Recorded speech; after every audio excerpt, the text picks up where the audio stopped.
Hello, starting out solitary. It's Thursday and we're on week 258, 259. I don't know. We're on a week where we're talking about secrecy in the craft. You'll have to excuse me. I had to come to town to do this because I still don't have internet. So, let's talk about my feelings about secrecy. I know what a secret is. Obviously, it's keeping something, whether it be knowledge, whether it be scandal, all of those, keeping them quiet.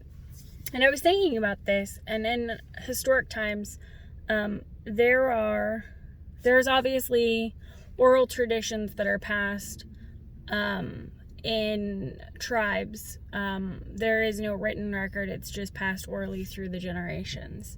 There's also some practices going further back into the Gauls and some of the Druids who also didn't write things down. It was orally passed. Now, are those considered secrets? Because the knowledge is flowing freely to those of the same oral tradition or of the same belief system. However, it's not flowing to those outside. So does that constitute a secret? And I'm not sure that it does. I guess it would be the same with like orders like the Freemasons and the Eastern Order and things like that, where people of like mind, the information is shared freely. However, people who don't follow or subscribe to the same ethical, moral, whatever it is, whether it be a brotherhood, a sisterhood, a tribe, a belief system, they're not sharing it outside of that. So let's talk about me personally, now that we've kind of got like my dive into my head and where I'm coming at this from. Personally, there are things that I write down within my path that are, I would say that they're pretty common. In my book, I have a list of herbal remedies and where those herbs etymology comes from and where their folklore comes from, and then what they can be used for scientifically, medicinally, things like that. I also have blessings that I wrote for my daughter and my family and things like that. Then there are things like blood magic. I don't write those things down.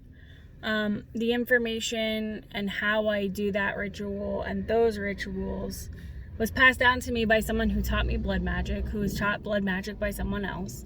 And if I ever decide to teach someone blood magic, it'll be the same thing. It'll be an oral tradition that's passed from me to my student.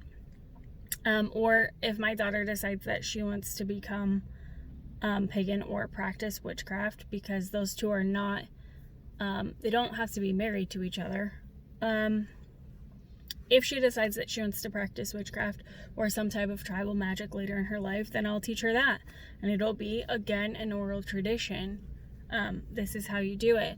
And everybody, I think, has, even if you write it down, everyone has the way that they mirror the intention and the way that they add their own. It's like a recipe that goes back hundreds of years. Even if it's as simple as a bread recipe, each generation adds something to it. It changes a little bit. Then people start doing it by memory and things get left out or added, and it consistently is changing. And I feel that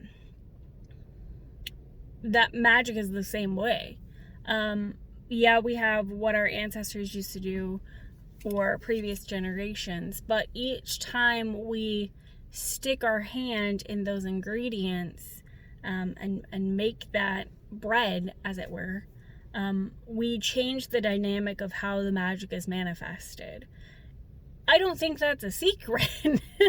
I think that's being, I don't want to say more exclusive because that's not what I'm going for. I think it's being very intentional about how you share your craft. I don't think you need to stand on top of a giant building and shout to the world that you practice witchcraft and here's how you do it. I think that that gives other people the opportunity to, especially if you're manifesting in public, to change the will of the intention. Obviously, if you have a coven of people working on one intention, it's going to be amplified. Well, in my mind, if you're doing it in a public setting and you're not sure where those mindsets are, those intentions are, sometimes the manifestation and the magic that's being created can be shifted. So do I think that secret keeping is of vital importance to the craft? I don't know. I mean, there are some things that are kept in small circles for a reason, and I don't necessarily consider that secret keeping, but I think that is essential to the craft. I think it's essential to ensure that the line of teaching follows suit, that it follows from one to the next. And like I said, everyone's going to have their own addition, their own little spices to add to that recipe, but I think it's important that instead of, if someone wants to write it down along the line, fine, great, fabulous, but I think it should be kept in a place of high respect. You wouldn't pull out your great grandmother's like high holy days stuff and put it on a dinner table with a bunch of 4-year-olds. You know what I mean? I think it needs to have a place of sanctity, and it needs to be held in high regard. So those are my tidbits, and I will see you guys next week here on Starting Out Solitary.